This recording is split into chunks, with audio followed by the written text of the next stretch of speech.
بسم الله الرحمن الرحيم. الحمد لله رب العالمين والعاقبة للمتقين والصلاة والسلام على سيدنا محمد وعلى آله وأصحابه أجمعين. ما بعد. آج کی نشست میں انشاءاللہ سورہ بقرہ کی ابتدائی 2 رکوع کی آیات ذکر کی جائیں گی. سورہ بقرہ قرآن کریم کی وہ عظیم بابرکت صورت ہے جس صورت کو لفظی اعتبار سے آیات کے اعتبار سے جس طریقے سے عظمت حاصل ہے کہ یہ قرآن کریم کی سب سے بڑی اور طویل صورت ہے، اسی طرح بابرکت ہونے اور رحمتوں اور برکتوں والی ہونے کے اعتبار سے بھی اس صورت کو یہ فضیلت حاصل ہے کہ اس صورت کو قرآن کریم کا کوہان کا حصہ قرار دیا گیا ہے.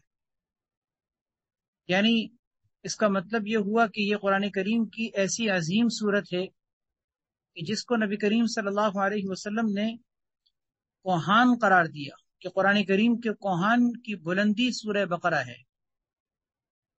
کوہان کا مطلب ہر چیز کا بلند حصہ ہوتا ہے، جیسے کہ جانور کے جسم کا سب سے بلند حصہ اس کا کوہان کا حصہ ہوتا ہے. تو قرآن کریم کی بھی آپ صلی اللہ علیہ وسلم نے کوہان کی حیثیت دیتے ہوئے سورہ بقرہ کو بیان فرمایا کہ یہ قرآن کریم کی سب سے عظیم، یعنی اس کا مطلب کوہان کی بلند ترین صورت ہے. اس صورت کے پڑھنے پر حدیث میں یہ بشارت سنائی گئی ہے کہ جس گھر میں سورہ بقرہ پڑھ لی جائے اس گھر میں شیطان داخل نہیں ہوتا. نبی علیہ الصلوۃ والسلام نے ارشاد فرمایا کہ اپنے گھروں کو قبرستان مت بناؤ، جس گھر میں سورہ بقرہ پڑھی جائے گی اس میں شیطان داخل نہیں ہو سکتا. ایک روایت میں آتا ہے تفسیر ابن کثیر میں حضرت معقر ابن یسار رضی اللہ تعالیٰ عنہ سے ایک روایت نقل کی گئی ہے کہ آپ صلی اللہ علیہ وسلم نے ارشاد فرمایا کہ سورہ بقرہ قرآن کریم کے کوہان کا حصہ اور چوٹی کا حصہ ہے.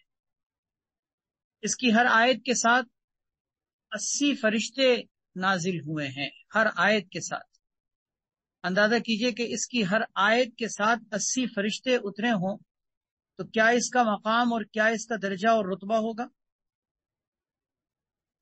ایک روایت میں آتا ہے حضرت عبداللہ بن مسعود رضی اللہ تعالیٰ عنہ فرماتے ہیں کہ شیطان اس گھر سے بھاگ جاتا ہے جس گھر میں وہ سورہ بقرہ کو سنتا ہے.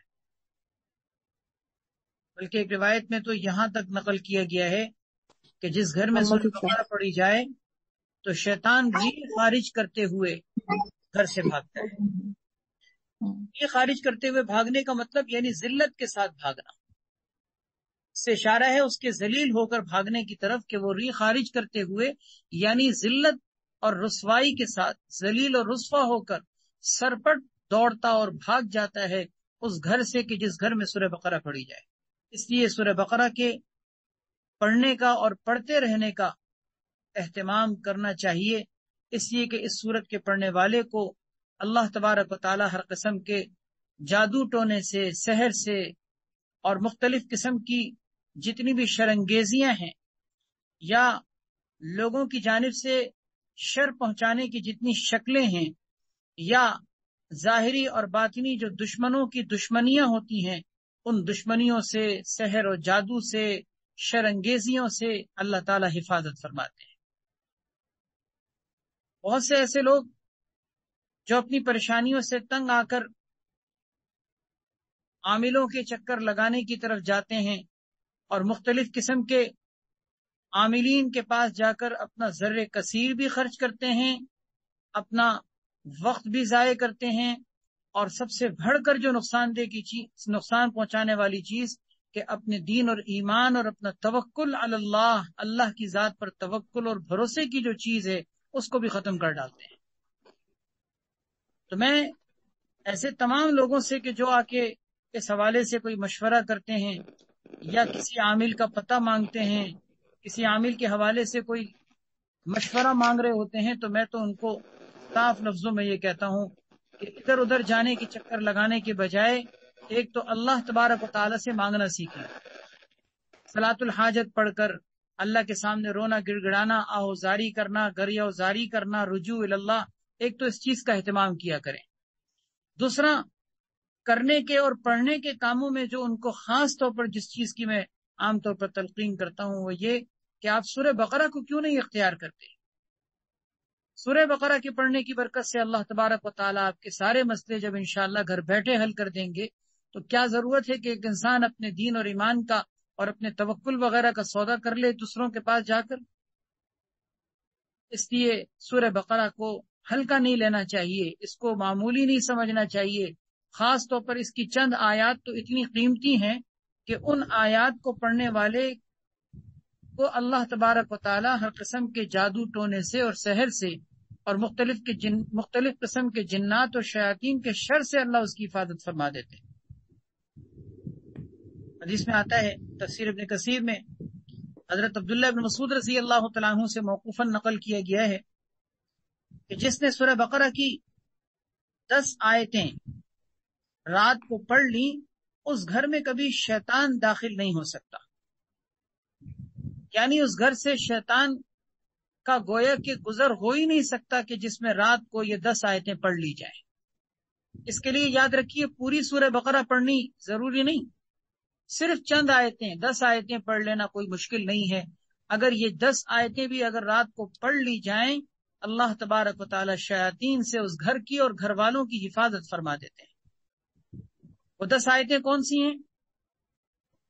10 آیتوں میں سب سے پہلے تو 4 سورہ بقرہ کی ابتدائی آیات، حروف مقطعات کو اگر چھوڑ دیا جائے تو ذالک الکتاب سے لے کے اولئک علی ھدی من ربہم واولئک ھم المفلحون تک، یعنی الف لام میم جو پہلی آیت ہے حروف مقطعات میں سے، اس کو چھوڑ کر آگے کی 4 آیتیں لے لیں. اس کا مطلب یہ ہوا کہ یہ 4 آیتیں مفلحون تک شروع کی ہو گئی، اور پھر اس کے بعد آیت الکرسی اور آیت الکرسی کے بعد والی 2 آیتیں، آیت الکرسی اور آیت الکرسی کے بعد والی 2 آیتیں، تو 4 اور 3 7 ہو گئی. اور آخری رکوع کی 3 آیتیں للہ ما فی السماوات سے لے کے سورت کے اختتام تک، یہ 10 آیتیں ہو گئیں. ان 10 آیتوں کو نوٹ کر لیجئے اور ان آیتوں کو روزانہ رات کو سونے سے پہلے پڑھنے کا معمول بنا لیجئے. یہ 1000 نسخوں کا ایک نسخہ آپ کو میں عرض کر رہا ہوں. حدیث پاک کی روشنی میں ان آیتوں کے پڑھنے کی برکت سے انشاءاللہ ہر قسم کے شیاطین و جنات، جادو ٹونا، سحر انگیزیاں، دشمنوں کی دشمنیاں، شرنگیزیاں، ان ساری چیزوں سے اللہ آپ کی حفاظت فرما دے گی. اس کا معمول بنا لیں. دوبارہ سن لیجئے، ابتدائی طور پر 4 آیتیں یعنی الف لام میم کو چھوڑ کر 4 آیتیں مفلحون کے اختتام تک، یہ 4 ہو گئی. اور آیت الکرسی اور اس کے بعد کی 2 آیتیں یعنی اللہ لا الہ الا هو الحی القیوم، پھر اس کے بعد لا اکراہ فی الدین، اور اس کے بعد اللہ ولی الذین آمنوا، 7 ہو گئیں. اور اس کے بعد پھر آخر کی یعنی سورہ بقرہ کے آخری رکوع کی 3 آیتیں للہ ما فی السماوات سے لے کے انت مولانا فانصرنا علی القوم الکافرین تک. یہ 10 آیتیں اچھے طریقے سے ان کو یاد کر کے روزانہ رات کو سونے سے پہلے اس کو پڑھ کر اپنے اوپر، اپنے گھر والوں پر، اپنے بچوں پر، اپنے گھر کے تمام افراد پر دم کر دیا کریں. اگر کوئی موجود نہ ہو تو تصور میں دم کر لیا کریں، اپنے گھر کا حصار کھینچ لیا کریں. انشاءاللہ اللہ تبارک و تعالی اس سورہ بقرہ کی برکت سے، ان سورہ بقرہ کی برکت سے اور اس کی مبارک آیتوں کی برکت سے اللہ آپ کو تحفظ عطا فرمائیں گے، ایمان کا تحفظ، جان و مال کا تحفظ، عزت اور آبرو کا تحفظ عطا فرمائیں گے. کوئی شر، کوئی سحر، کوئی جادو، کوئی شرنگیزی آپ کے قریب نہیں آ سکے گی انشاءاللہ. بہرحال اللہ پاک ہم سب کو عمل کی توفیق عطا فرمائے. اس وقت آپ کے سامنے سورہ بقرہ کی ابتدائی 2 رکوع کی آیتیں آپ کے سامنے پڑھ کر سنائی جا رہی ہیں، اور یہ ابتدائی سورہ بقرہ کی 2 رکوع کی آیتیں منتخب کرنے کی وجہ یہ ہے کہ اس میں اللہ تبارک و تعالی نے انسانوں کے 3 گروہ کا، انسانوں کے 3 طبقے کا اور 3 جماعتوں کا تذکرہ کیا ہے. ایک تو وہ اعلیٰ ترین طبقہ، کامیاب بندوں کا طبقہ، اللہ تبارک و تعالی ہمیں مرتے دم تک اس میں شامل رکھے. الحمدللہ اللہ کی توفیق سے ہم اس طبقے میں شامل ہیں، اور انشاءاللہ اسی طبقے میں شامل ہو کر ہی اس دنیا سے انشاءاللہ ہم جائیں گے. اللہ ہمیں مرتے دم تک اس طبقے سے ہمیشہ وابستہ رکھے. اور وہ طبقہ ہے مسلمانوں کا طبقہ، مومنوں کا طبقہ، اللہ کے متقی اور پرہیزگار بندوں کا طبقہ، جن کو اللہ تبارک و تعالیٰ نے مفلحون قرار دیا، یعنی کامیاب بندے۔ دوسرا طبقہ وہ ہے جو کھلم کھلا کفر و شرک اختیار کرنے والے اور کفر پر ضد اور ہٹ دھرمی کے ساتھ جمے اور ڈٹے رہنے والے، کہ جن کی آنکھوں کے آگے پردے پڑ جاتے ہیں اور حق کو قبول کرنے کی صلاحیت سے وہ بالکل محروم ہو جاتے ہیں۔ تو یہ دوسرا طبقہ کفر و شرک کے حامل لوگوں کا طبقہ ہے، جو کھلم کھلا کفر و شرک کے مرتکب ہوتے ہیں۔ اور تیسرا طبقہ ان کا ہے جو منافقین کہلاتے ہیں، جو بیچ کے ہوتے ہیں، ظاہری طور پر مسلمانوں کے ساتھ مل کر اپنے آپ کو مسلمان کہلواتے ہیں، لیکن اندرونی طور پر، باطنی طور پر نفاق اور اسلام کی دشمنی کا شکار ہوتے ہیں، اور وہ منافق کہلاتے ہیں، جو خود بھی در حقیقت دھوکے میں ہوتے ہیں اور لوگوں کو بھی دھوکہ دینے کی کوشش کر رہے ہوتے ہیں۔ یہ تینوں طبقے ہیں۔ ان تینوں طبقوں کا ابتدائی تقریباً 2 رکوع کی آیات میں اللہ تبارک و تعالیٰ نے ان تینوں طرح کی جماعتوں کا تذکرہ کیا ہے۔ آئیے دیکھیے وہ تینوں طبقات کون سے ہیں اور ان کے اندر کیا اوصاف اور کیا صفات ہیں۔ اللہ تبارک و تعالیٰ نے ان تینوں طرح کے طبقوں کی پہچان بھی کرائی، ان کی نشانیاں، علامتیں اور ان کی صفات بھی بتائیں، اور ان میں جو آخری دونوں طبقے ہیں ان کے عذاب اور ان کے اوپر نازل ہونے والی اللہ کی سزاؤں کا بھی تذکرہ کیا ہے۔ سب سے پہلا طبقہ ایمان والوں کا طبقہ ہے، جن کو اللہ تبارک و تعالیٰ نے متقین سے تعبیر کیا، کیونکہ ایمان والے بھی در حقیقت اس وقت تک کامل ایمان والے نہیں ہو سکتے جب تک کہ وہ نور تقوی سے مزین اور آراستہ نہ ہو۔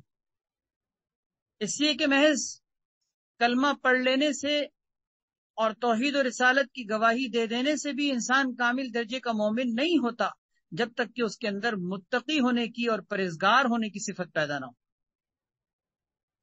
اور متقی پرہیزگار کسے کہتے ہیں؟ اللہ تبارک و تعالیٰ نے 5 صفات کو بیان کرتے ہوئے ان متقی بندوں کا تعارف کروایا ہے۔ آئیے دیکھیے قرآن کریم کی آیات کی روشنی میں وہ کون سے ایسے متقی بندے ہیں جن کو اللہ نے کامیاب کہا، اور ان کے اوصاف و کمالات اور ان کی پیاری صفات کون سی ہیں کہ جن کے اپنانے کو اللہ تبارک و تعالیٰ نے بطور تعریف کے بیان کیا۔ اعوذ باللہ من الشیطان الرجیم، بسم اللہ الرحمن الرحیم۔ الف لام میم ذالک الکتاب لا ریب فیہ۔ الف لام میم یہ حروف مقطعات میں سے ہے، اور قرآن کریم کی کئی سورتوں کے شروع میں الف لام میم یا الف لام را یا حامیم یا اسی طرح طاسیم، طاسیم میم، اس طرح کے مختلف کلمات کے ذریعے سے ان کو ذکر کیا جاتا ہے۔ کیا ہو گیا؟ اور ان کو حروف مقطعات اس لیے کہتے ہیں کہ ان کو ہم کاٹ کاٹ کر الگ الگ پڑھتے ہیں۔ مقطعات کا مطلب ہوتا ہے جس کو ایک دوسرے سے کاٹا جائے، تو ان حروف کو ہم ایک دوسرے سے چونکہ کاٹ کر پڑھتے ہیں، اس کو ہم علم نہیں پڑھتے۔ حالانکہ آپ قرآن کریم پڑھنا جانتے ہیں، آپ نے دیکھا ہے کہ اس طرح کا کلمہ اگر لکھا ہوا ہو تو ہم عربی گرامر کے اعتبار سے اس کو علم پڑھیں گے، یعنی الف لام اور میم کو ملا دیں گے۔ لیکن ان حروف کو حروف مقطعات اسی لیے کہا جاتا ہے کہ ان کو کاٹ کاٹ کر الگ الگ پڑھا جاتا ہے۔ الف الگ پڑھا جاتا ہے، لام الگ پڑھا جاتا ہے، اور میم الگ پڑھا جاتا ہے۔ اسی لیے ان کو حروف مقطعات کہتے ہیں کہ ان کو الگ الگ پڑھنا چاہیے۔ الف لام میم، معنی اس کا کیا ہے؟ یہ اللہ تبارک و تعالی ہی کے علم غیب میں موجود ہے۔ اللہ تبارک و تعالی نے یہ علم اپنے بندوں میں سے کسی کو بھی نہیں دیا۔ یہ قرآن کریم کی آیات متشابہات میں سے ہے، جس کا معنی اور مطلب اللہ ہی بہتر جانتے ہیں۔ اللہ اعلم بمرادہ، اللہ تبارک و تعالی ہی اس کی مراد کو جانتے ہیں۔ ایمان والوں کے لیے اس طرح کی متشابہ آیتوں کے بارے میں کرنے کا کام خود قرآن کریم میں سورہ آل عمران کے پہلے رکوع میں ذکر کیا گیا ہے کہ ایمان والے لوگ اس طرح کی متشابہ آیتوں کے بارے میں ایمان رکھتے ہوئے یہ کہتے ہیں کہ آمنا بہ کل من عند ربنا، کہ ہم اس پر ایمان رکھتے ہیں، یہ سب ہمارے پروردگار کی طرف سے ہے۔ اس کی تعویل اور اس کی حقیقت کو جاننے کے پیچھے نہیں پڑتے۔ باقی جن کے دلوں میں کجی یا ٹیڑھپن ہے، ان کے بارے میں قرآن کریم نے ذکر کیا ہے کہ وہ اس طرح کی آیتوں کے مطلب کے پیچھے پڑتے ہیں۔ بہرحال الف لام میم اللہ تعالیٰ ہی اس کے بارے میں جانتے ہیں کہ اس کا کیا معنی ہے۔ ذالک الکتاب لا ریب فیہ، یہ کتاب ہے جس میں کسی قسم کا کوئی شک اور شبہ نہیں۔ ریب کے معنی شبہ کے آتے ہیں۔ ذالکا، یہ الکتاب ایسی کتاب ہے لا ریب فیہ، جس میں کوئی شبہ نہیں۔ دنیا کی ہر کتاب میں شبہ کیا جا سکتا ہے، دنیا کی ہر کتاب میں شک اور تردد کیا جا سکتا ہے، لیکن یہ واحد وہ کتاب ہے کہ جس میں کسی بھی قسم کے شک اور شبہ کی کوئی گنجائش نہیں۔ وجہ اس کی ہے کہ یہ کتاب کسی عام مصنف نے نہیں لکھی، یہ کسی عام کتاب کے لکھنے والے نے اس کتاب کو تیار نہیں کیا، بلکہ یہ اس رب کی کتاب ہے کہ جس رب نے اس کائنات کو وجود دیا، جس کا علم محیط ہے، جو علم غیب رکھتا ہے، عالم الغیب والشہادہ ہے، جو انسانوں کا اور ہر مخلوق کا خالق ہے، رازق ہے، مالک ہے، ہر چیز کو عدم سے اس نے وجود دیا، ایسی زبردست طاقت و قوت رکھنے والا، اس کے علم غیب میں جب سب کچھ موجود ہے تو اس کتاب کے اندر جو حقیقتیں اس نے بیان کی ہیں، ان حقیقتوں میں کسی قسم کا کوئی شک و شبہ نہیں۔ یہ ایک حقیقی بات ہے اور حقیقی جملہ ہے جس میں حقیقت کو بیان کیا گیا ہے کہ اس کتاب میں کوئی شک نہیں، لیکن اسی جملے کا دوسرا انداز، اسی جملے کے اندر دوسرا انداز یہ ہے جو ہمارے عمل سے متعلق ہے، وہ یہ کہ اس جملے میں یہ بتا دیا گیا کہ اس کتاب میں تو کوئی شک نہیں، لہذا اے میرے بندوں تم بھی اس کتاب میں کسی قسم کا شک اور شبہ نہ رکھنا، کہ اس کے اندر جو وعدے کیے گئے ہیں ان میں کوئی شبہ نہیں، اس کے اندر جو وعیدیں بیان کی گئی ہیں ان کے اندر کوئی شبہ نہیں، ان کے اندر جو حقیقتیں بیان کی گئی ہیں اس کے اندر کوئی شبہ نہیں، اس قرآن مجید کے اندر اللہ رب العزت نے جو بشارتیں سنائی ہیں ان میں کوئی شبہ نہیں، لہذا اس میں جنت اور دوزخ کی بات کی جائے، اس میں عذاب اور سزا کی بات کی جائے، اس میں انعام اور رحمتوں اور برکتوں کا تذکرہ کیا جائے، اے میرے بندوں ذالک الکتاب لا ریب فیہ، تمہیں اس کے اندر کسی قسم کا شبہ نہیں ہونا چاہیے، تم اس پر ایسا ایمان رکھو جیسے کہ تم اپنی آنکھوں سے، کھلی آنکھوں سے دیکھ کر جیسے کسی چیز کا حق الیقین رکھتے ہو، عین الیقین رکھتے ہو، علم الیقین رکھتے ہو، اس طرح سے تمہیں اس کے اوپر یقین ہونا چاہیے۔ تو یہ صرف ایک خبر نہیں ہے کہ اللہ تعالیٰ نے اس میں خبر دے دی کہ کتاب میں کوئی شک نہیں ہے، نہیں، بلکہ ایک باقاعدہ پیغام ہے، ایک باقاعدہ ہماری عملی زندگی سے متعلق ایک حکم دیا گیا ہے کہ تمہیں اس کے اندر کوئی شک و شبہ نہیں رکھنا چاہیے، جو اس کتاب کے اندر تمہیں پڑھنے کو سننے کو ملے تم اس کو اس طرح سے مانو کہ تم اپنی آنکھوں دیکھی چیزوں پر جس طریقے سے ایمان رکھتے ہو، بلکہ ایک مومن کا ایمان تو یہ ہے کہ میری آنکھوں کا مشاہدہ غلط ہو سکتا ہے، اللہ کا فرمان غلط نہیں ہو سکتا، میری آنکھوں کی دیکھی ہوئی چیز میں مجھے دھوکہ ہو سکتا ہے، غلطی ہو سکتی ہے، غلط فہمی ہو سکتی ہے، میری نظروں کا دھوکہ ہو سکتا ہے، اللہ کے کلام میں کوئی دھوکہ نام کی کوئی چیز نہیں ہے۔ ذالک الکتاب لا ریب فیہ ھدی للمتقین، یہ کتاب سراپا ہدایت ہے متقی بندوں کے لیے۔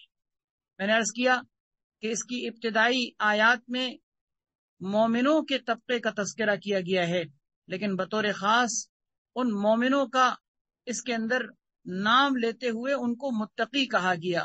وجہ اس کی یہ ہے کہ ایمان اگر تقوی کے بغیر ہو تو وہ ایمان کامل نہیں ہوتا، اسی لیے مومنوں کا تعارف کراتے ہوئے بطور خاص ان کی یہ صفت ذکر کی گئی ہے کہ وہ متقی ہوتے ہیں۔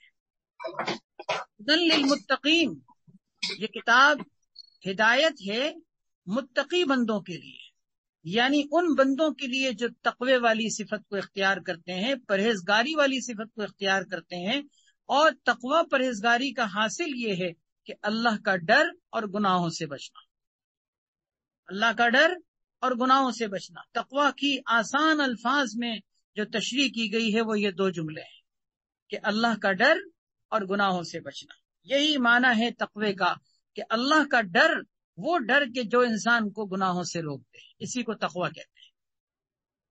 تو یہ کتاب در حقیقت ہدایت ہے، سراپا ہدایت کا باعث ہے، لیکن ایسے بندوں کے لیے کہ جن کے دل میں ڈر ہو، خوف خدا ہو، اور وہ اللہ رب العزت کی نافرمانیوں سے، گناہوں سے بچ کر زندگی گزارنا چاہتے ہوں، یہ کتاب ان کے لیے سراپا ہدایت ہے، سراپا ہدایت۔ اس بات کو ایک دوسرے انداز میں سنیے۔ عام طور پر اس جملے کا مطلب نہ سمجھنے کی وجہ سے بعض اوقات یہ اشکال پیدا ہوتا ہے کہ یہ کیوں کہا گیا کہ صرف متقی بندوں کے لیے ہدایت ہے؟ یہ کیوں کہا گیا؟ ایسا کیوں نہیں کہا گیا کہ یہ کتاب تمام بنی نوع انسان کے لیے ہدایت؟ سوال پہ غور کیجئے گا۔ یہ اشکال بعض اوقات دل میں پیدا ہوتا ہے کہ ہدی للمتقین، اس انداز میں یہ بات کہی گئی کہ صرف متقی بندوں کے لیے ہدایت، حالانکہ یہ کتاب تو تمام بنی نوع انسان کے لیے ہدایت ہے۔ پھر اللہ تبارک و تعالی نے یہ کیوں کہا کہ میرے متقی اور پرہیزگار بندوں کے لیے ہدایت ہے؟ اس کی وجہ یہ ہے کہ اصل میں دیکھیں، ایک کتابچہ ہے جس کے اندر ٹریفک کے قوانین اور اصول و ضابطے ذکر کیے گئے ہیں، تاکہ جو ٹریفک کے قوانین کو پڑھ کر روڈ پر گاڑی لانا چاہتا ہے اس کے لیے ان قوانین کی روشنی میں رہنمائی حاصل، اور اسے ٹریفک کے اصول و قوانین کے بارے میں آگاہی ہو، اور اسے پتہ چلے کہ مجھے روڈ پر، سڑک پر گاڑی لاتے ہوئے کن اصول و قوانین کو مد نظر رکھنا ہو۔ تو یہ کتابچہ، یہ ایک رسالہ، چند صفحات پر لکھا ہوا مضمون، یہ یقیناً ایک رہنما کتابچہ ہے، لیکن یہ رہنما کتابچہ کس کے لیے ہے؟ اس سوال کا جواب ظاہر ہے کہ ہر آدمی یہ جانتا ہے کہ یہ کتابچہ، یہ لکھی ہوئی کتاب، یہ اس شخص کے لیے رہنمائی کا ذریعہ ہے جو پڑھ کر عمل کرنا چاہتا ہو۔ ورنہ اگر کوئی چاہتا ہے کہ میں پڑھ کر عمل نہ کروں، میں ان اصول و قوانین کے مطابق چلنے کا پابند نہیں، میری مرضی میں سڑک پر گاڑی کسی بھی طرح چلاؤں، سڑک کسی کی ذاتی ملکیت تھوڑی ہے، سڑک جس کی بھی ہے، کوئی شخص اس پر ذاتی طور پر مالکانہ حقوق نہیں رکھتا، لہذا میں کسی کے قانون کا پابند نہیں، میری مرضی میں سڑک پر گاڑی جس طرف بھی چلاؤں، جیسے بھی چلاؤں، جہاں چاہے پارک کروں، جہاں چاہے کھڑا کروں، جہاں چاہے میں روک دوں، جہاں چاہے چلنا شروع ہو جاؤں۔ اگر کوئی یہ کہہ کر اس کتاب کو دیکھنا چاہتا ہے تو یہ کتابچہ اس کے لیے ہدایت کا ذریعہ، رہنمائی کا ذریعہ نہیں بنے گا۔ کیوں؟ اس لیے کہ اس نے اس پر ماننے، اس پر اس نے عمل کرنے کے حوالے سے یہ قسم کھا رکھی ہے کہ میں عمل نہیں کروں گا، تو یہ کتابچہ اس کے لیے رہنما نہیں ہے۔ تو اس سے معلوم یہ ہوا کہ قرآن کریم سے ہدایت حاصل کرنے کے لیے سب سے پہلا طریقہ یہ ہے کہ آپ قرآن کریم پر عمل کرنا چاہتے ہوں، آپ کے دل میں یہ ارادہ ہو کہ میں قرآن سے کچھ رہنمائی لینا چاہتا ہوں، آپ یہ سوچ کر قرآن کریم پکڑیں اور چھوئیں اور کھولیں اور پڑھیں اور سمجھیں کہ مجھے اس قرآن کریم سے کچھ نور ہدایت ملے، کچھ فیض ملے، کچھ انوار ملے، کچھ رہنما ہدایات ملے۔ اگر آپ یہ سوچ نہیں رکھتے تو پورا قرآن پڑھ ڈالیں، آپ کے لیے ہدایت نہیں ہے۔ یہی قرآن تھا، ابو جہل کے سامنے بھی پڑھا جا رہا تھا، عتبہ شیبہ کے سامنے بھی اس قرآن کریم کو پڑھا گیا تھا، یہی قرآن تھا مشرکین مکہ کے سامنے جس کو پڑھا جا رہا تھا، یہود و نصارہ جس قرآن کو سن رہے تھے، لیکن یہ قرآن ان کے لیے ہدایت پر آنے کا ذریعہ نہ بنا۔ وہ لوگ جانتے بوجھتے ہوئے بھی، اللہ کے کلام کو سنتے سمجھتے ہوئے بھی، اللہ کے نبی صلی اللہ علیہ وسلم پر ایمان لانے سے محروم ہو کر دنیا سے چلے گئے۔ وجہ کیا بنی؟ قرآن تو ان کے لیے بھی ہدایت کی کتاب تھی، لیکن انہوں نے اس نور ہدایت سے اپنے سینوں کو جگمگانے کا ارادہ ہی نہیں کیا۔ آج ہم جس معاشرے میں جی رہے ہیں ہمارے ساتھ بھی کچھ اس طرح کی صورتحال ہے۔ ہم در حقیقت قرآن کریم سامنے موجود ہے، ہمارے گھروں میں موجود ہے، طاقچوں میں موجود ہے، عمدہ مزین غلافوں سے آراستہ ہو کر ہمارے گھروں میں رکھا ہوا ہے، لیکن ہمارے پاس اس قرآن کریم سے ہدایت حاصل کرنے کے لیے نہ ذہن ہے، نہ وقت ہے، نہ ہمارے پاس فرصت ہے۔ تو بتائیے، کیا یہ گھر کے طاقچوں میں رکھا ہوا، اچھے غلافوں میں سجا ہوا یہ قرآن ہمارے لیے ہدایت کا ذریعہ بن سکتا ہے؟ کیا اسے محض گھر کے اندر کسی اونچی جگہ پر سجا کر، بنا سنوار کر اور اس کو عطر میں معطر کر کے رکھنے سے کیا ہمیں ہدایت یا ہمارے بچوں کو نور ہدایت مل سکتا ہے؟ کبھی نہیں مل سکتا۔ جب تک آپ کے دل میں اس قرآن کی طرف رغبت نہیں ہوگی، اس کے نور ہدایت سے اپنے ذہنوں کو جگمگانے کا ارادہ آپ نہیں کریں گے، کیسے ہدایت منتقل ہوگی؟ کوئی لکھا ہوا نسخہ ڈاکٹر کا جو آپ کو علاج کی غرض سے لکھ کر ڈاکٹر دے دیتا ہے، آپ اس نسخے کو لا کر گھر میں سجا کر رکھ دیں، کیا آپ کو شفا ملے گی؟ جب تک آپ اس نسخے پر عمل پیرا نہیں ہوں گے، اس کے مطابق آپ پرہیز اور علاج کی طرف آگے نہیں بڑھیں گے، آپ کو اپنی بیماری سے چھٹکارا کیسے مل سکتا ہے؟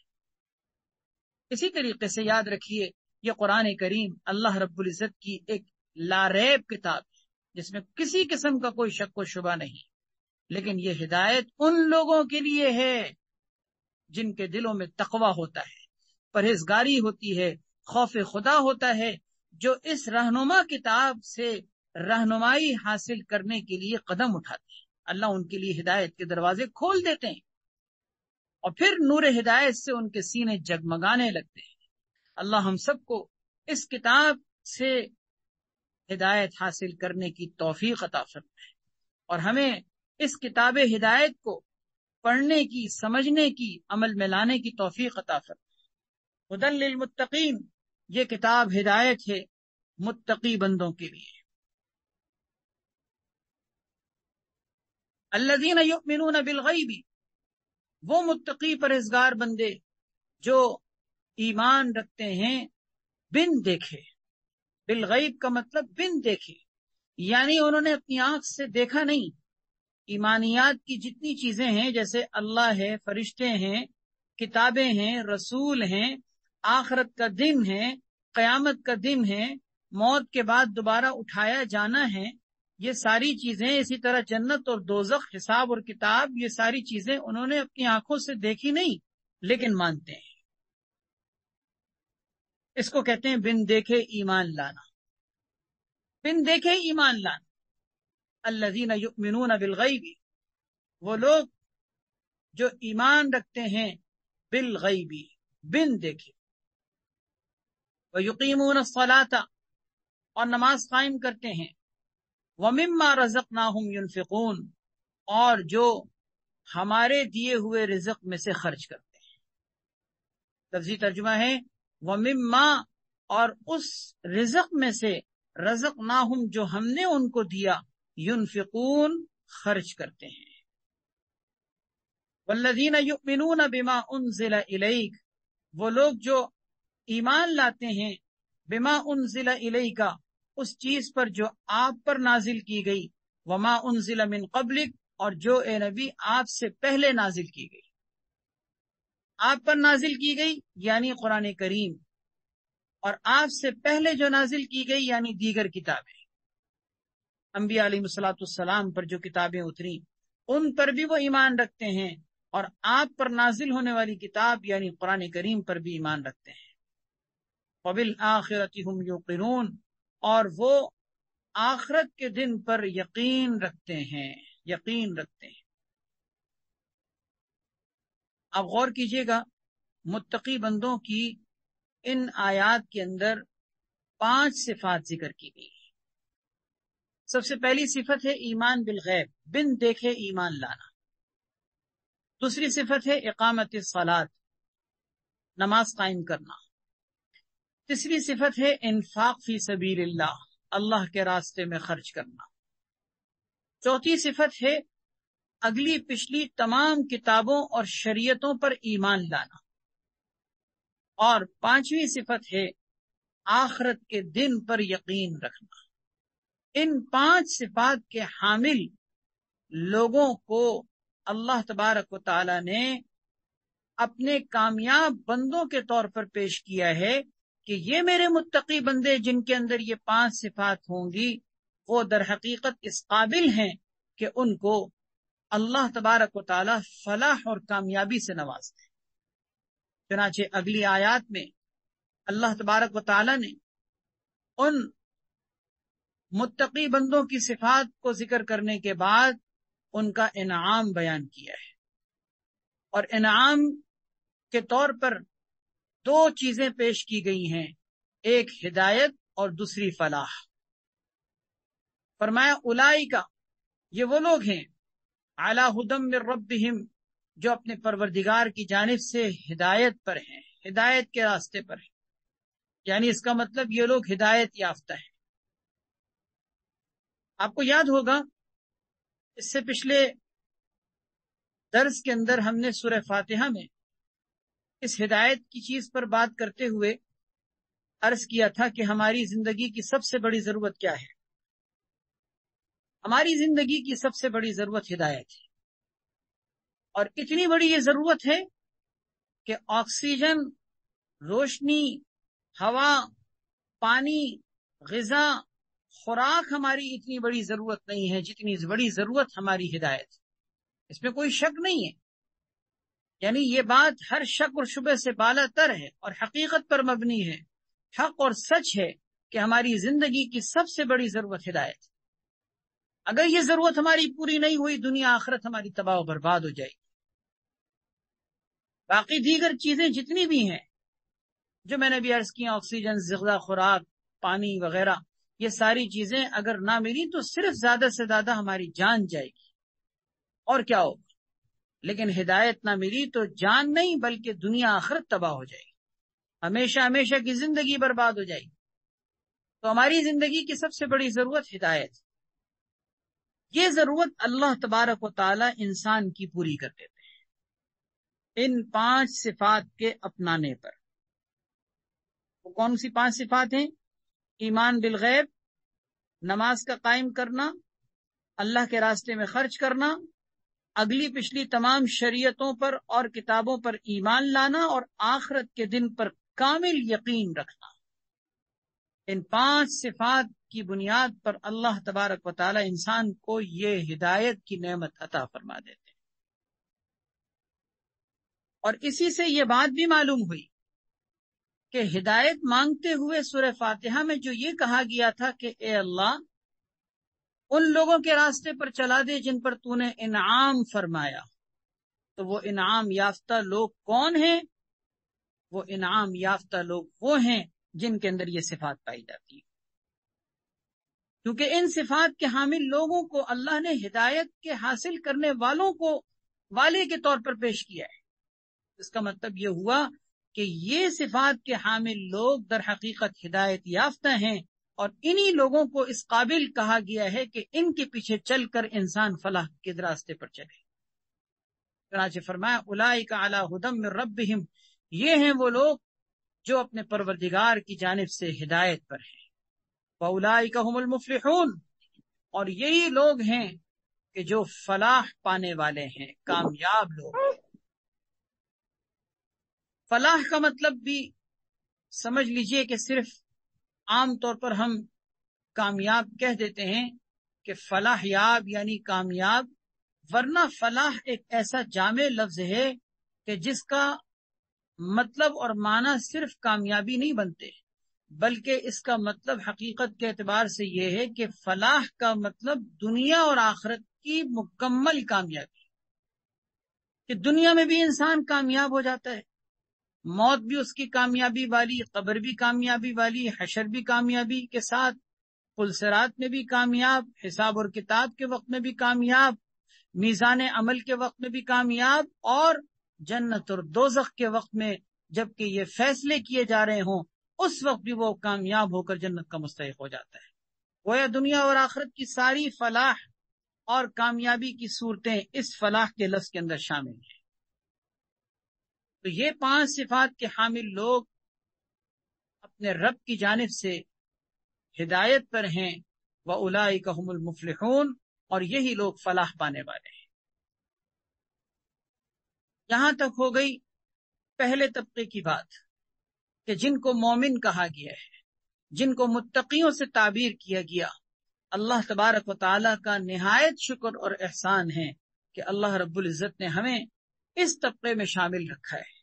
اللہ مرتے دم تک ہمیں اسی طبقے سے وابستگی عطا فرمائے، اور اسی طبقے میں شامل رکھتے ہوئے اللہ ہمیں قیامت کے دن اٹھائے، اور انہی طبقے والوں کے ساتھ اللہ ہم سب کا حشر فرمائے۔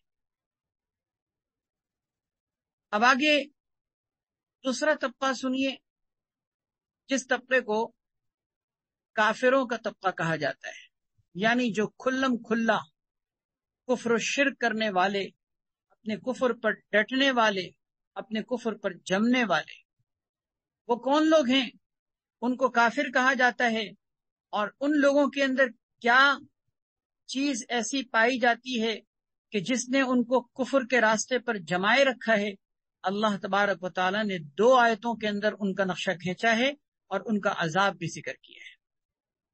فرمایا ان الذین کفروا سواء علیہم، بے شک وہ لوگ جنہوں نے کفر کو اپنایا، سواء علیہم، ان کے لیے برابر ہے، ان کے اوپر یہ بات برابر ہے کہ اانذرتہم ام لم تنذرہم، کہ آپ ان کو ڈرائیں یا نہ ڈرائیں، لا یؤمنون، وہ ایمان لانے والے نہیں ہیں، کیونکہ وہ اپنے کفر پر ڈٹے ہوئے ہیں، جمے ہوئے ہیں، ضد اور ہٹ دھرمی کا شکار ہیں، اور کفر پر ایسے ڈٹے ہوئے ہیں کہ جیسے کہ ان کو کتنا ہی سمجھا لیا جائے، کتنی ہی دعوت دی جائے، اپنی جگہ سے ان کو سرکنا نہیں۔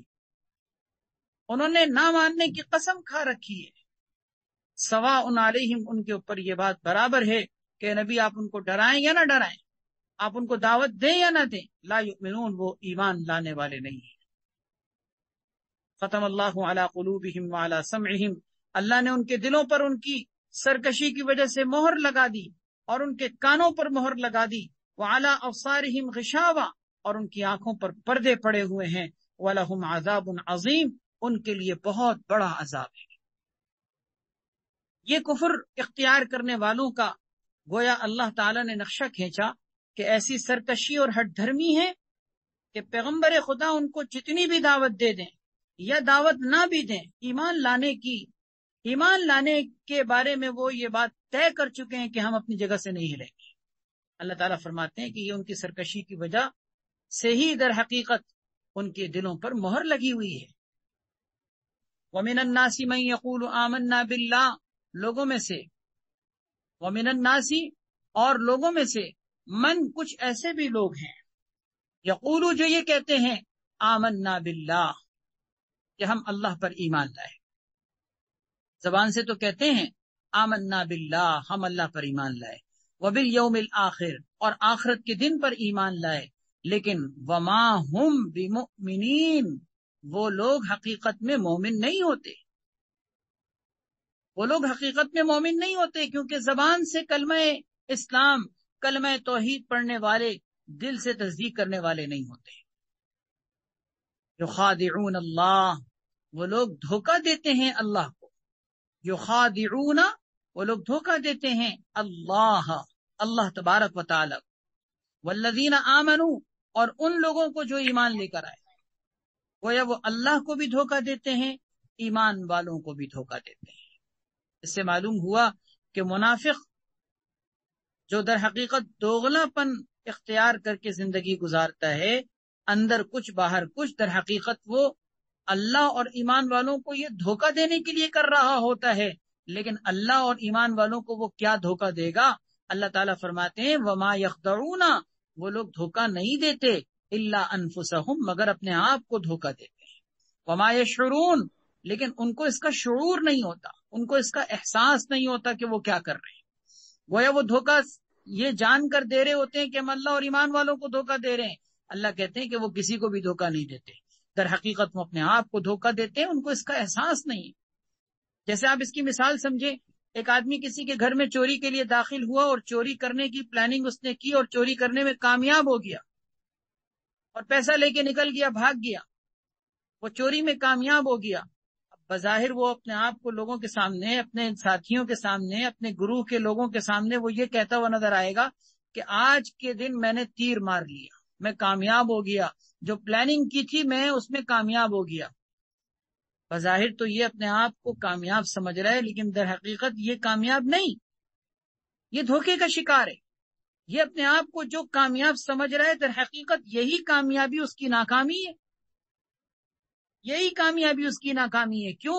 اس لیے کہ یہ چوری میں کامیابی اس کی ہلاکت ہے، اس کی بربادی ہے، اس کی دنیا کی بھی، اس کی آخرت کی بھی، اس کی قبر کی بھی.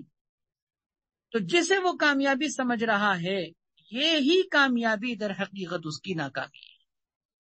اسی طرح سے آپ یہ سمجھیے کہ دوغلے پن کے ساتھ چلنے والے، جو ظاہری طور پر اپنے آپ کو، جو اب ظاہری طور پر اللہ اور ایمان والوں کو دھوکہ دے رہے ہوتے ہیں، اس بات پر وہ خوش بھی ہوتے ہیں کہ ہم نے دیکھو کیسے دھوکہ دیا، کہ ہم نے ایسی پالیسی اپنائی کہ کسی کو پتہ ہی نہیں چلا، لوگ ہمیں مسلمان سمجھتے ہیں. اللہ تعالیٰ فرماتے ہیں کہ یہ ان کی کامیابی نہیں ہے، یہ ان کی کامیابی نہیں، وہ اپنے آپ کو نقصان پہنچا رہے ہیں، اپنے آپ کو دھوکہ دے رہے ہیں. کیا مطلب؟ کہ ان کو اس کا احساس ہی نہیں ہے کہ وہ کیا کر رہے ہیں، وہ کس کا نقصان کر رہے ہیں. وہ اللہ کا نقصان نہیں کر رہے، وہ ایمان والوں کا نقصان نہیں کر رہے، وہ نقصان اپنا کر رہے ہیں، اپنی ذات کا نقصان کر رہے ہیں، اپنی دنیا آخرت کو برباد کر رہے ہیں.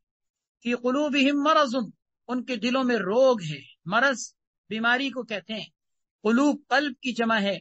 فی قلوبہم، ان کے دلوں میں، ان کے دلوں کے اندر، مرض بیماری ہے، روگ ہے. فزادہم اللہ مرضا، اللہ تبارک و تعالی ان کے مرض میں اور اضافہ کر دیتے ہیں. یعنی جو ان کے دل میں نفاق کی اور کفر کی بیماری ہے، یہ بیماری اللہ اور بڑھا دیتے ہیں، اللہ تعالیٰ اس میں اور اضافہ کر دیتے ہیں ان کی سرکشی کی وجہ سے. وَلَهُمْ عَذَابٌ عَلِيمٌ، اور ان کے لیے دردناک عذاب ہے. بِمَا كَانُوا يَكْذِبُونَ، اس لیے کہ وہ جھوٹ بولا کرتے تھے. یہ بما میں جو با ہے، اس کے معنی اس لیے کہ، اس سبب سے کہ، ما کانوا یکذبون، اس لیے کہ وہ کانوا یکذبون، جھوٹ بولا کرتے تھے. یعنی دنیا میں ان کے جھوٹ کی وجہ سے آخرت میں ان کے لیے دردناک عذاب ہے. ان آیات میں غور کیجئے گا، ساتھ ساتھ ان کی بیماریاں بھی ذکر کی جا رہی ہیں، ان کی خامیاں بھی ذکر کی جا رہی ہیں. ایک تو ان کی خامی یہ ذکر کی گئی پہلی آیت میں، رکوع کی پہلی آیت میں، کہ وہ دوغلا پن اختیار کرتے ہیں. زبان سے کہتے ہیں کہ ہم ایمان لائے، آخرت کے دن پر ایمان لائے، حقیقت میں وہ مومن نہیں. ایک تو ان کی یہ دوغلی پالیسی، اندر کچھ باہر کچھ. دوسری خامی دھوکہ دینا، اللہ اور ایمان والوں کو دھوکہ دینا. تیسری خامی یہ ہے کہ ان کے دلوں میں بیماری ہوتی ہے، ان کا دل کوئی صاف ستھرا نہیں ہوتا. سب سے بڑی بیماری کفر و شرک کی بیماری ہے. اگر سب سے بڑی بیماری کفر و شرک نہ بھی ہو، ظاہری طور پر اگر وہ مثال کے طور پر نفاق اعتقادی میں مبتلا نہ ہو، بلکہ وہ نفاق عملی کا شکار ہو، تب بھی نفاق عملی کا بھی جو انسان شکار ہوتا ہے، دل کے اعتبار سے وہ بھی مریض ہوتا ہے.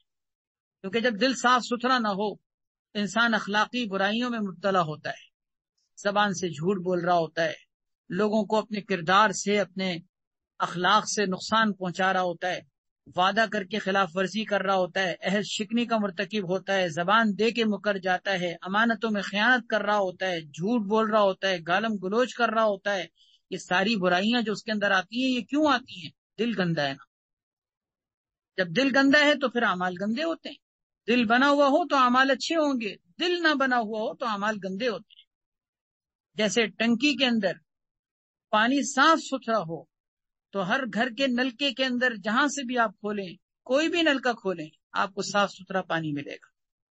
لیکن ٹنکی کے اندر ہی پانی گندا ہو تو پورے گھر کے اندر ہر نلکا، چاہے وہ کتنا ہی فینسی قسم کا کیوں نہ ہو، اس سے پانی گندا ہی آئے. تو یوں سمجھ لیجئے کہ ہمارے دل کی مثال ایک ٹنکی کی طرح ہے. اگر ہم اس میں اچھے خیالات، اچھے جذبات، اچھے اخلاق، اچھی سوچ، اچھے رجحانات اگر ہم یہ رکھیں گے، یہی اچھی نیت، اچھی سوچ، اچھے جذبات ہمارے اعمال کے ساتھ اس کا اتنا گہرا تعلق ہے کہ ہماری آنکھ صحیح دیکھے گی، ہمارے کان صحیح سنیں گے، ہمارے ہاتھ صحیح چلیں گے، ہمارے پاؤں صحیح پھڑیں گے. کیوں؟ ٹنکی کے اندر پانی اچھا ہو تو گھر کے حل نلکے سے پانی اچھا آتا ہے. اور اگر وہی چیز گندی ہو تو چاہے کتنے ہی اعلیٰ قسم کے آپ فینسی نلکے کیوں نہ لگا لیں، لیکن پانی تو گندا ہی آئے. اسی طرح انسان کے جسم پر کتنا ہی زرق برق لباس ہو، کتنا ہی خوشبوؤں میں معطر ہو، ظاہری طور پر حسن و جمال کا کتنا ہی پیکر بن کے چل رہا ہو، لیکن اگر دل نہیں بنا ہوا نا تو یہ سارے آپ کے خوبصورت کپڑوں کا کوئی اعتبار نہیں. اس لیے کہ آپ کی زبان بچھو کے ڈنک کی طرح لوگوں کو ڈس رہی ہوگی، آپ کے ہاتھوں سے لوگوں کو تکلیفیں پہنچ رہی ہوں گی، آپ کے کردار اور آپ کے عمل سے آپ خود بھی اور دنیا بھی نالا ہوگی. دل نہیں بنا ہوا. اسی لیے صوفیہ، اصحاب تصوف، اللہ والے، اللہ کے نیک بندے اسی دل پر محنت کرتے. انبیاء کی محنتوں کا بھی میدان تن نہیں تھا، من تھا. من. انبیاء کی محنتوں کا محور اور مرکز تن نہیں تھا.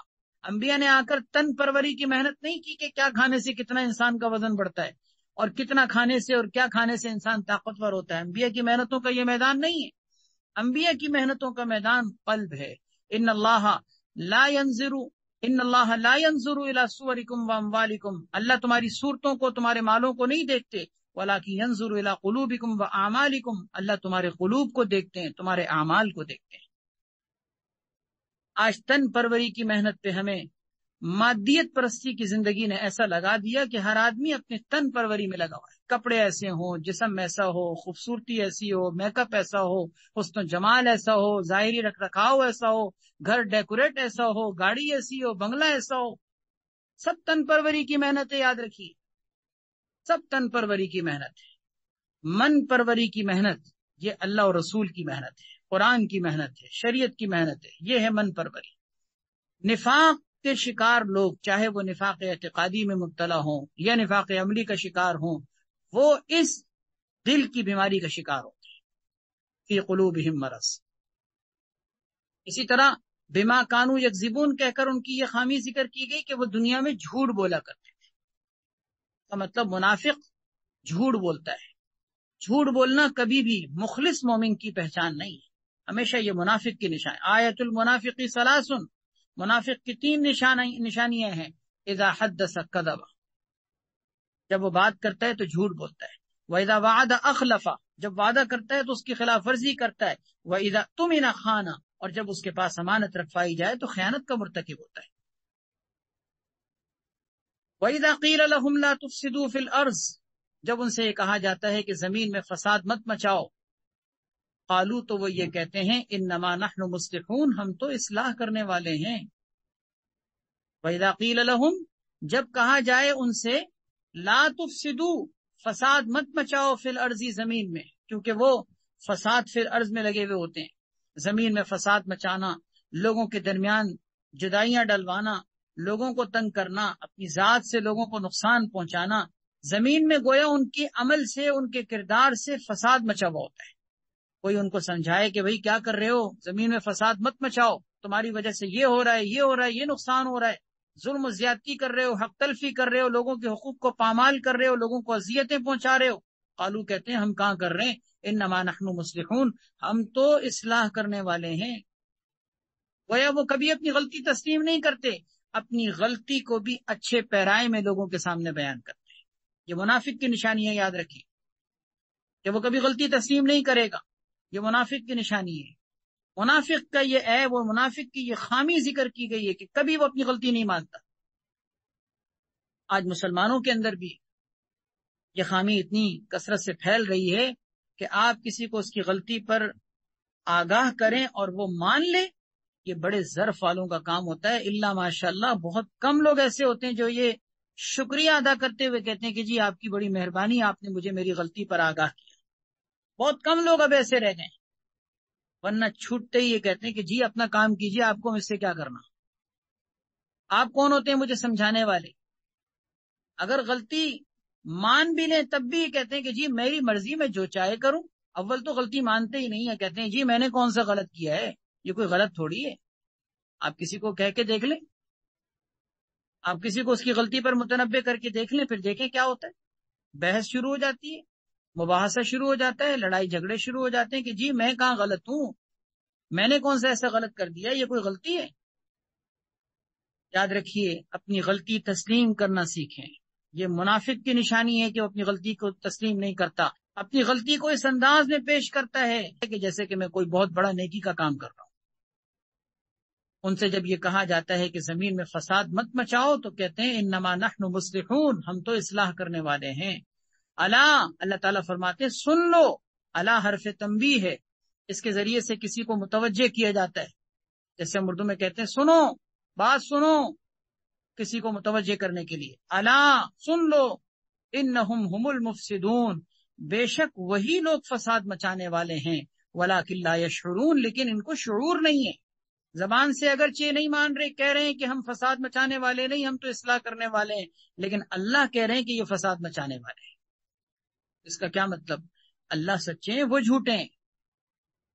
اللہ کہہ رہے ہیں وہ فساد مچانے والے ہیں, اور وہ فسادی لوگ کہتے ہیں کہ جی نہیں ہم فساد مچانے والے نہیں ہیں. تو ظاہر ہے کہ وہ جھوٹے ہیں, اللہ سچا ہے. اللہ سچا ہے, اللہ سے زیادہ سچی بات کس کی ہو سکتی ہے؟ اللہ فرما رہے ہیں الا سن لو انہم, بے شک وہ لوگ, ہم المفسدون, وہی فساد مچانے والے ہیں. ولکن لا یشعرون, لیکن ان کو اس کا شعور, اس کا احساس نہیں ہے. وَإِذَا قِيلَ لَهُمْ, اور جب ان سے کہا جائے آمنو, ایمان لے آؤ, کما آمن الناس, جیسے کہ لوگ ایمان لے کر آئے.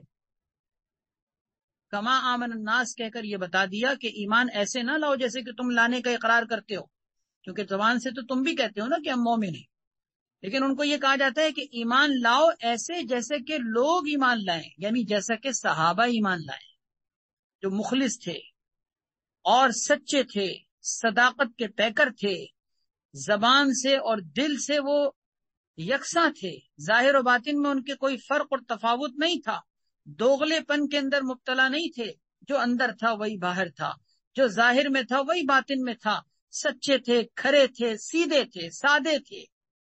اللہ فرماتے ہیں ایسے ایمان لے کر آؤ. جب ان سے کہا جاتا ہے کہ ایسے ایمان لے کر آؤ جیسے کہ یہ لوگ ایمان لے کر آئے, یعنی صحابہ ایمان لے کر آئے, قالو, تو یہ کہتے ہیں انؤمن کما آمن السفہاء, کیا ہم ایسے ایمان لے کر آئیں جیسے کہ یہ سفہاء یعنی بے وقوف لوگ ایمان لے کر آئے. سفہاء سفیہ کی جمع ہے, سفیہ بے وقوف اور احمق کو کہتے ہیں. تو گویا کہ وہ منافق اپنی دریدہ دہنی کا ثبوت دیتے ہوئے, صحابہ کرام کا مذاق اڑاتے ہوئے یہ کہتے ہیں کہ کیا ہم ایسے ایمان لے کر آئیں جیسے کہ یہ بے وقوف لوگ ایمان لے کر آئے ہیں. اللہ فرماتے ہیں سن لو, انہم ہم السفہاء, یہ ایمان والوں کو, صحابہ اکرام کو یہ بے وقوف کہہ رہے ہیں. انہم ہم السفہاء, یہی لوگ بے وقوف ہیں, صحابہ بے وقوف نہیں ہیں. ان کے ایمان کو اللہ نے معیار بنا کر پیش کیا کہ ایسے ایمان لاؤ جیسے کہ صحابہ ایمان لے کر آئے. وہ لوگ کیسے بے وقوف ہو سکتے ہیں؟ بے وقوف تو تم ہو, کہ تم ان لوگوں کو بے وقوف کہہ رہے ہو, حالانکہ وہ نہیں بلکہ بے وقوف تم. الا انہم ہم السفہاء, اللہ فرماتے ہیں کہ بے شک سن لو کہ یہی لوگ سفہاء بے وقوف ہیں. ولکن لا یعلمون, لیکن ان کو پتہ نہیں ہے, ان کو علم نہیں ہے, ان کو اس کی خبر نہیں ہے کہ یہ کیا کر رہے ہیں. اس آیت کی روشنی میں ایک اور خامی منافقوں کی یہ معلوم ہوئی کہ منافق لوگ ایمان والوں کا مذاق اڑاتے ہیں, سچے اور مخلص لوگوں کا مذاق اڑاتے ہیں, ان کو برا بھلا کہتے ہیں, ان کو لان تان کرتے ہیں, ان کو کوستے ہیں. ایمان والے ان کی نگاہ میں کوئی عقل مند کہلانے کے قابل نہیں ہوتے, ان کو بیوقوف اور احمق سمجھتے ہیں. آج بھی دنیا کے اندر یہ نفاق کی پالیسی, یہ دوغلے پن کی پالیسی چل رہی ہے.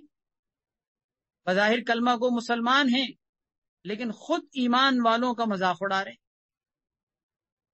داڑھی ٹوپی والوں کا مذاق اڑانا, پردے دار عورتوں کا مذاق اڑانا, شرم اور حیا کی پیکر خواتین کا مذاق اڑانا, ان کو طنز اور طعن کا نشانہ بنانا, اور ان کو ٹیڑھی اور ترچھی نگاہوں سے دیکھنا, ایسا کہ جیسے کہ کوئی عجوبہ ہیں. یہ داڑھی ٹوپی والوں کو دہشت گرد قدامت پسند اور تقیانوس سمجھنا، دین و شریعت کی باتیں کرنے والوں کو ترقی کی راہ میں رکاوٹ سمجھنا، کیا یہ چیزیں ہمارے معاشرے میں نہیں چل رہی؟ کیا یہ معاشرے کے اندر ایک عالمی پروپیگنڈا نہیں ہو رہا مسلمانوں کے خلاف؟ ٹھیک ہے، یہ پروپیگنڈا کرنے والے کافر بھی ہیں، مشرک بھی ہیں، اور اللہ کے نافرمان لوگ بھی ہیں، وہ بھی ہیں، لیکن افسوس کے ساتھ کہ یہ پروپیگنڈا کرنے والے خود مسلمانوں کی صفوں میں بھی موجود کالی بھیڑوں کی صورت میں آج پائے جاتے ہیں۔ کلمہ گو مسلمان، دین و شریعت کا نام لینے والے، اللہ اور رسول کا نام لینے والے، آخرت پر یقین رکھنے والے بھی اپنی لمبی اور دریدہ دہنی کا ثبوت دیتے ہوئے زبانیں استعمال کر رہے ہوتے ہیں مسلمانوں کے خلاف، اسلام کے خلاف، دین کے خلاف، شریعت کے خلاف، اسلامی قوانین کے خلاف، قرآن و سنت کے خلاف اپنی زبان استعمال کر رہے ہوتے ہیں۔ یاد رکھیے، یہ منافق کی صفت ہے، کسی مخلص کی صفت یہ نہیں ہو سکتی کہ وہ ایمان والوں کو برا کہے۔ ایمان والوں کو برا کہنا، ایمان والوں کا مذاق اڑانا، قرآن و سنت کا مذاق اڑانا، شریعت کے قوانین کا مذاق اڑانا، یہ مومن مخلص کا کام کبھی بھی نہیں ہو سکتا، کبھی بھی نہیں ہو سکتا، یہ منافق کا کام ہے۔ دیکھ لیجئے، یہ آیت ہمارے سامنے موجود ہے کہ جس میں وضاحت کے ساتھ یہ بات کہی گئی کہ ایمان والوں کی طرح جب ایمان لانے کی ان کو دعوت دی اور کہا کہ دیکھو مخلص مومنوں کی طرح ایمان لے کر آ جاؤ، کہنے لگے کیا ہم ان بے وقوفوں کی طرح ایمان لائیں؟ اللہ فرماتے ہیں ان کو کیا بے وقوف کہہ رہے ہو، تم خود بے وقوف، لیکن تمہیں پتہ نہیں۔ وَإِذَا لَقُوا الَّذِينَ آمَنُوا قَالُوا آمَنَّا، ایمان والوں سے جب ملتے ہیں تو کہتے ہیں ہم ایمان لے کر آئے۔ وَإِذَا خَلَوْا إِلَىٰ شَيَاطِينِهِمْ، اور جب وہ اپنے شیاطین کی طرف خلوت میں ہوتے ہیں، یعنی اپنے شیاطین سے مراد اپنے کفر کے جو ان کے سربراہ اور مقتدا اور رہنما ہیں، جن کی سرپرستی میں وہ کفر کے راستے پر چل رہے تھے، جب ان کے ساتھ تنہائیوں میں اور خلوت میں ہوتے ہیں تو قالو، وہ کہتے ہیں کہ انا معکم، ہم تو تمہارے ساتھ ہیں، انما نحن مستہزئون، ہم تو ان کے ساتھ جا کے مذاق کر رہے تھے۔ کیسی عجیب دوغلی پالیسی نہیں ہے؟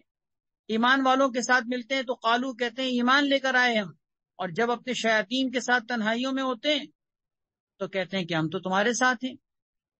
اس کو کہتے ہیں اردو میں تھالی کے بیگن، کبھی ادھر کبھی ادھر، تذبذب کا شکار، نہ وہ ادھر کے ہیں نہ ادھر کے ہیں۔ قرآن کریم میں اللہ تعالیٰ نے سورہ نساء پارہ نمبر 5 کے آخری رکوع میں بیان فرمایا ہے منافقوں کی صفات کو ذکر کرتے ہوئے کہ مذبذبین بین ذالک، وہ تذبذب کا شکار ہوتے ہیں، لا الہ ہؤلاء ولا الہ ہؤلاء، نہ وہ ادھر ہوتے ہیں نہ ادھر ہوتے ہیں۔ ادھر آتے ہیں تو ادھر کہتے ہیں کہ جی ہم تمہارے ساتھ ہیں، ادھر جاتے ہیں تو کہتے ہیں جی ہم تمہارے ساتھ ہیں، نہ وہ ادھر کے ہیں نہ وہ ادھر کے ہیں۔ اسی لیے ان کا عذاب اللہ تعالیٰ نے انہی آیات میں آگے جا کر ذکر کیا ہے، ان المنافقین فی الدرک الاسفل من النار، جہنم کا سب سے نچلا طبقہ منافقین کا ہے۔ بہرحال اللہ یستہزئ بہم، یہ جو مذاق کرنے کا انہوں نے کہا کہ ہم تو ان کے ساتھ مذاق کر رہے تھے، اللہ فرماتے ہیں اللہ یستہزئ بہم، وہ کیا مذاق کریں گے، اللہ ان کے ساتھ مذاق کرتے ہیں۔ اللہ کے مذاق کرنے کا مطلب یہ نہیں ہے کہ اللہ تبارک و تعالیٰ ان کو دھوکہ دے رہے ہیں یا ان کا مذاق کر رہے ہیں، نہیں، مذاق کا مطلب یعنی اس مشاکلت کے طور پر یہ کہا گیا، جیسے کہ کہتے ہیں نا کہ تم اگر برے ہو تو ہم تمہارے ساتھ برا کریں گے، اس کا مطلب یہ کہ ہم برا نہیں کریں گے، مطلب تمہاری برائی کا جواب برائی سے دیں گے۔ جیسے کہتے ہیں نا وفا کرو گے وفا کریں گے، جفا کرو گے جفا کریں گے۔ تو یہ ایک مشاکلتاً بات کہی گئی ہے کہ اللہ تبارک و تعالیٰ کسی کے ساتھ مذاق کرنے والے نہیں ہیں۔ اللہ کسی کے ساتھ کیا مذاق کریں گے؟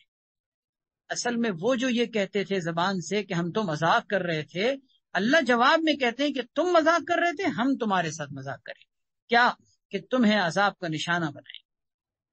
اللہ یستہزئ بہم، اللہ ان کے ساتھ مذاق کرتے ہیں، ویمدہم فی طغیانہم یعمہون، اور ان کو اللہ تبارک و تعالی چھوڑ دیتے ہیں، ڈھیل دے دیتے ہیں کہ اپنی سرکشی میں وہ اسی طرح بھٹکتے رہیں۔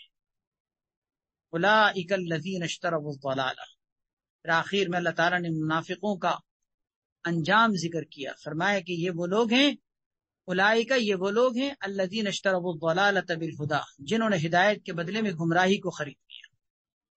ہدایت کے بدلے میں گمراہی کو خریدنے کا مطلب یعنی اس کا مطلب یہ کہ ہدایت جو وہ لے سکتے تھے، ہدایت جو حاصل کر سکتے تھے لیکن انہوں نے ہدایت کے بدلے میں اپنے لیے گمراہی کو خریدا ہے، گمراہی کو پسند کیا ہے. فما ربحت تجارتهم وما كانوا مهتدين، ان کی تجارت سے ان کو کوئی فائدہ نہیں اور نہ ہی وہ راہ یاب ہے، نہ ہی وہ ہدایت یافتہ ہے. اللہ تبارک و تعالی ہم سب کو منافقوں کے طرز عمل سے، ان کی طور طریقوں سے اللہ ہم سب کو بچنے کی توفیق عطا فرمائے. 3 طبقے گویا کے خلاصہ یہ نکلا کہ 3 طبقے ذکر کیے گئے ہیں. ایک طبقہ ایمان والوں کا، دوسرا طبقہ کافروں کا، اور تیسرا طبقہ منافقوں کا. اللہ کا بہت شکر اور احسان ہے کہ اللہ رب العزت نے ہمیں پہلے طبقے میں شامل کر رکھا ہے. اللہ مرتے دم تک ہمیں ایمان پر قائم دائم فرمائے اور اسی استقامت کے ساتھ اللہ ہمیں دنیا سے جانے کی توفیق عطا فرمائے.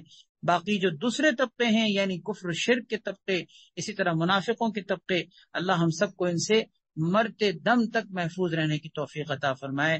وآخر دعوانا الحمدللہ رب العالمین. دعا فرما لیجیے اللہ تعالیٰ جو کچھ کہا سنا گیا ہے اس پر عمل کی توفیق عطا فرمائے.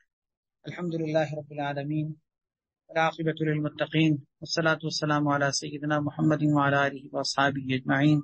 یا رب العالمین، یا ارحم الراحمین، یا ذی الجلال والاکرام، یا غیاث المستغیثین، یا اللہ اپنے فضل و کرم سے ہم سب کو معاف فرما دے، ہم سب کی مغفرت فرما دے، ہم سب کی بخشش فرما دے.